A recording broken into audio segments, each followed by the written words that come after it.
Hi there, I'm Gordon Slade from Quorum Relief.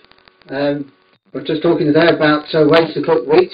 There's 5 ways that we can do. We can grind it, we can pack it, we can sprout it, we can cook it into wheat berries, and we can make the wheat. This video I'm going to show how we can cook the wheat berries. The wheat berries are just the, I'm going to put this down now so you can see what I'm doing with my hands. You don't have to be looking at my face all the time. And so this is just standard wheat.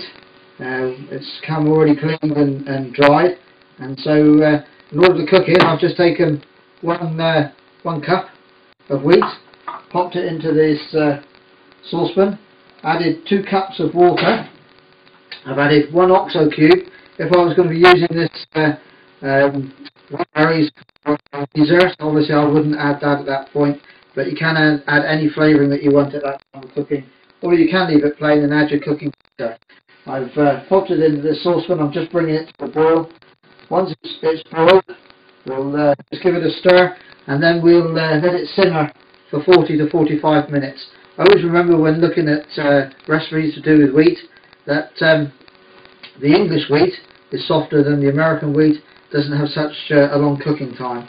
You will also find that a lot of people will suggest that you soak the wheat overnight before you cook it, and this reduces the cooking time by about 5 minutes. So I don't really see much to gain by it just for the sake of cooking for an extra 5 minutes. What we'll do is we'll shut you off now, and we'll come back when it's cooked in 40 minutes, and I'll let you have a look at it then. Our wheat berries are now just about cooked.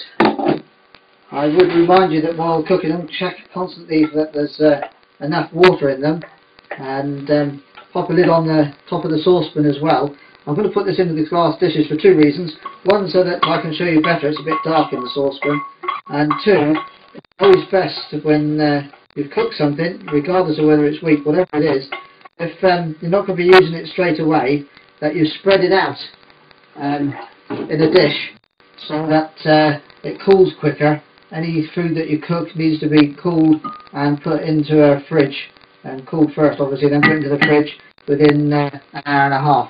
So this is our wheat berries. I'll hold it up so that you can see it. I like it so that they, when you eat one, it's very much like a mince. It's cooked mince. It's just slightly chewy but soft, nice and tasty.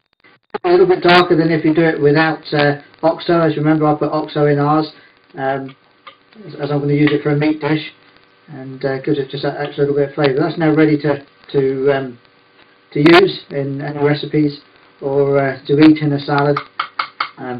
What I'll do next, if you're going to watch my next video, I'll do one on how to turn that into bulgur wheat.